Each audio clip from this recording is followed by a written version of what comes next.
All right, ready to dive into some contemporary philosophy with us. I know, it can sound a little intimidating, but trust me, this isn't about like dusty old books or, theories that nobody understands. We're going to be talking about ideas that are actually shaping how we see the world right now.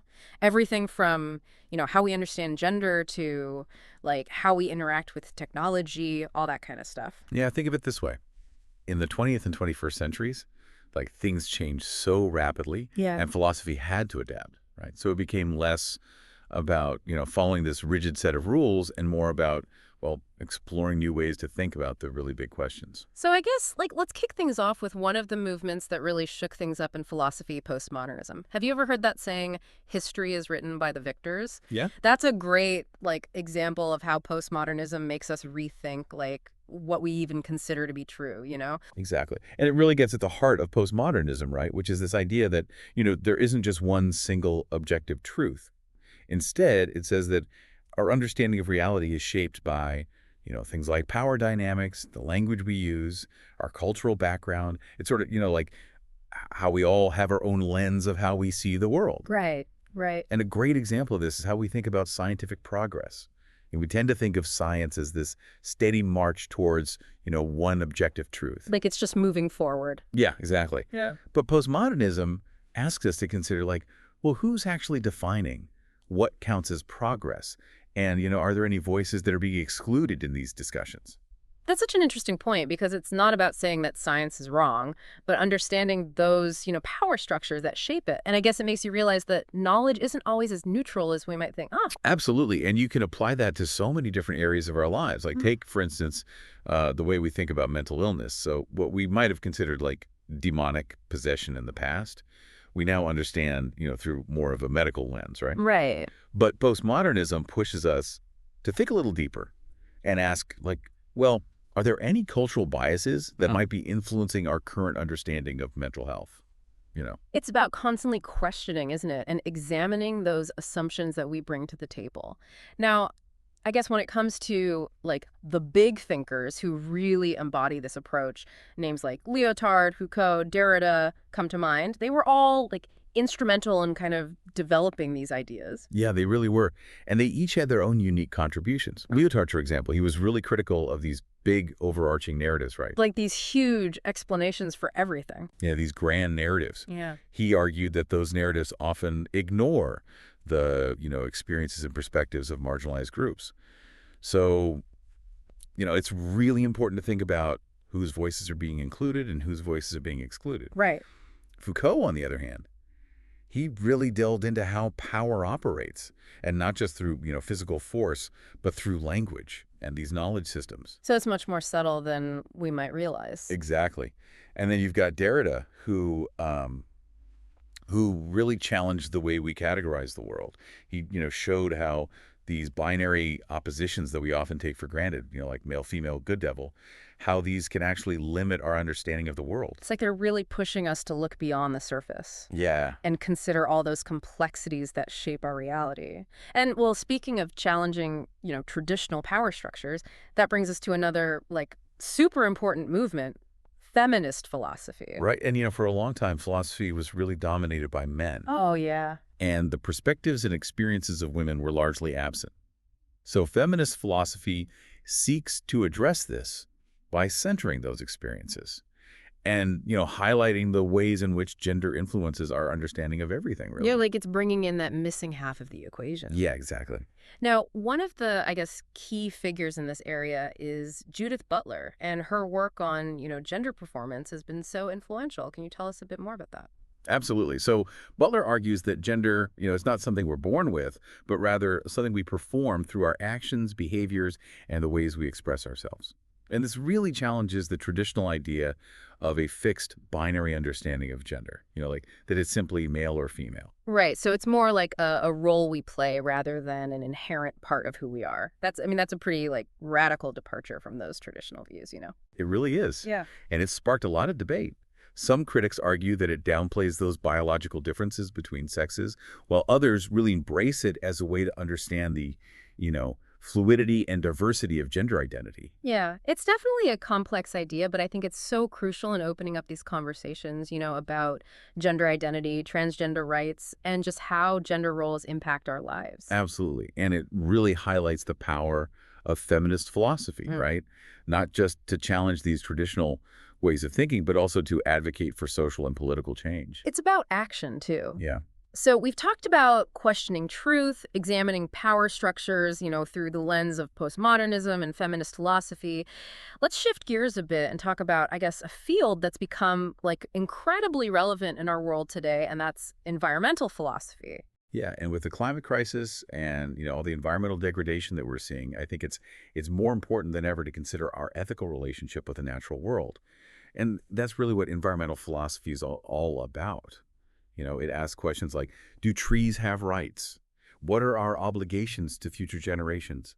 How do we balance like human needs with the needs of the planet? Hmm. I mean, these are huge questions, and there's so many different perspectives within environmental philosophy itself. You've got people like Peter Singer who advocate for animal rights and argue that our moral obligations extend beyond just our own species.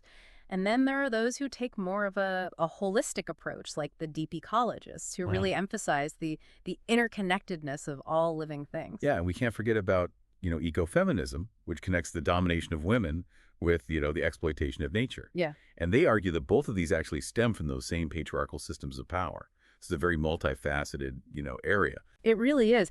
And it's clear that environmental philosophy has so much to offer in terms of, understanding our place in the world and how we can live more sustainably. I mean, it's a conversation that we really need to be having right now. Absolutely. Yeah, it's really about, kind of a change in how we view ourselves, not as separate from nature, but as really intertwined with it. And that shift in thinking leads us right into, well, another fascinating area of contemporary philosophy, and that's the philosophy of mind. It kind of tackles these questions that have, puzzled philosophers for centuries, but they're becoming even more complex with all the advancements in fields like, neuroscience and AI. Exactly. And it goes really deep, questions about the nature of consciousness, the relationship between our minds and our bodies. Like, what does it even mean to be human? These big questions. And for instance, with the rapid development of AI, like it forces us to kind of confront this question of what actually distinguishes human intelligence from machine intelligence. Right. Can machines actually think? Can they feel emotions? Can they be considered conscious beings? It's like science fiction is becoming reality right in front of us. It really is.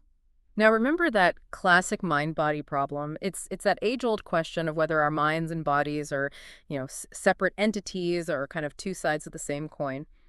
How does, contemporary philosophy approach this puzzle? Well, a lot of different viewpoints on this.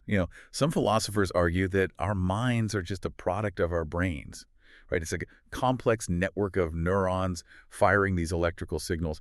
And this view is often called materialism. Okay. But on the other hand, you have dualists who believe that the mind and the body are fundamentally distinct, with mind existing, independently of the physical world. So is it like saying that, with materialism, consciousness is just this biological process, while dualism suggests there's something more, something beyond just the physical? Yeah, you could think of it that way. And then there are these other perspectives that try to bridge that gap between those two, like property dualism, which suggests that mental states are these non-physical properties that emerge from the physical brain. So it's not one or the other. There's this whole spectrum of ways of looking at it. Exactly. It's a really fascinating area of exploration, especially as new discoveries in neuroscience are adding to this whole debate. It really makes you question your own experience of consciousness, Like, what is this I that's experiencing the world? Is it just a bunch of neurons firing, or is there something, more to it? Right. And imagine the implications if AI becomes so advanced that we can't even distinguish between human consciousness and machine consciousness. Wow. Yeah. Would AI deserve the same rights and considerations as humans? I mean, these are the kind of questions that philosophers are grappling with right now. It's mind-blowing to think about. And what's really exciting about contemporary philosophy is that it's not just confined to those academic circles anymore. Mm. It's breaking out of the ivory tower and engaging with real-world issues in these, fascinating ways. Yeah, absolutely. And we're seeing this with the rise of what's called applied philosophy, where philosophers are actually working alongside scientists, policymakers, artists, activists, to address these practical concerns. For example, you have bioethicists who are tackling those ethical dilemmas Yeah. that are raised by advances in like genetic engineering, medical technology. It's like philosophy is finally becoming more grounded and relevant to our everyday lives. It's not just about those abstract theories. It's about helping us navigate the complex challenges of the 21st century. Exactly. And think about the ethics of technology, right? With Yeah. social media, AI, all this data collection becoming so prevalent, we need philosophical frameworks to guide us in, how to use these technologies responsibly and ethically. Right. Issues like privacy, algorithmic bias, the spread of misinformation, these are all things that require philosophical analysis and that critical thinking lens that we talked about. It's like we need this moral compass to like help us navigate this crazy world that's changing so fast, you Right. know? Exactly. And contemporary philosophy is providing us with the tools to do that. It encourages us to question our assumptions, consider those different perspectives, think deeply about those values that are guiding our actions. So we've been on this journey through, some pretty complex terrain from, postmodernism's kind of deconstruction of truth to the mind-bending questions raised by, the philosophy of mind. But it's clear that these ideas are far from, abstract or irrelevant. Right. They're actually shaping how we understand ourselves, our relationships, our place in the world. And what's remarkable is that we're just scratching the surface. Contemporary philosophy is constantly evolving, with new ideas coming up all the time as we grapple with new challenges and possibilities. It feels like there's always another layer to peel back, another perspective to consider, another question to ask. Yeah, it's a never-ending exploration. What do you think is like the most important takeaway for our listeners, who might be new to all of this? I think the most important takeaway is that you don't need to be, a professional philosopher to engage with these ideas. Contemporary philosophy, it's for everyone. It's about cultivating a curious mind, questioning what you think you know, being open to challenging those beliefs. Yeah, it's about, keeping that mind active, keeping it sharp. Exactly. Yeah, it's like philosophy gives you this new lens, right? To like view the world and to see things in a different way and make those connections you might not have made before. Right. And it's not just about, acquiring all this knowledge, but it's really about, developing this deeper understanding of yourself and your place in the world. Like by engaging with these philosophical questions, you're essentially kind of, going on this journey of self-discovery. So I guess, like, how can our listeners start incorporating more of this into their lives? Do they need to go back to school, get a philosophy degree? I mean, what's the entry point here? Not at all. There are so many ways to, engage with philosophy outside of that traditional academic setting. Mhm. I mean, you could start by just reading, Yeah. books and articles on topics that interest you. And there's tons of great resources available, online, in libraries. You can even join a book club or a discussion group, listen to podcasts. It's like this one. Yeah, exactly, like this one. Or even, even just start having these philosophical conversations with your friends and family. I mean, it could be as simple as that.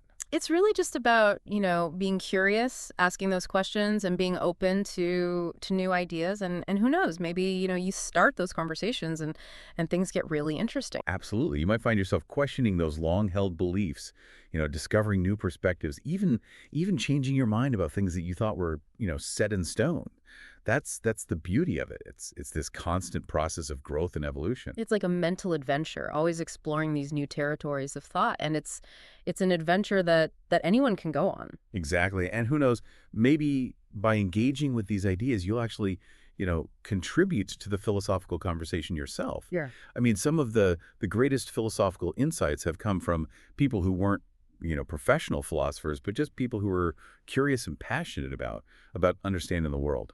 So I guess to wrap up our, deep dive into contemporary philosophy, I think it's safe to say that this field is anything but, boring or irrelevant. It's actually like this vibrant, dynamic, constantly evolving area of inquiry, and it's grappling with those big questions that we're all facing.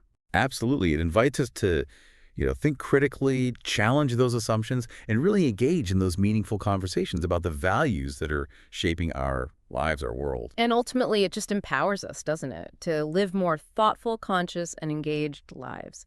So keep questioning, keep exploring, and keep those philosophical gears turning. Because the world needs more people who are willing to, to think deeply, to ask those tough questions, and to seek out that wisdom in all its forms. Beautifully said. Thanks for joining us on this journey into the world of contemporary philosophy. Until next time, keep those minds engaged.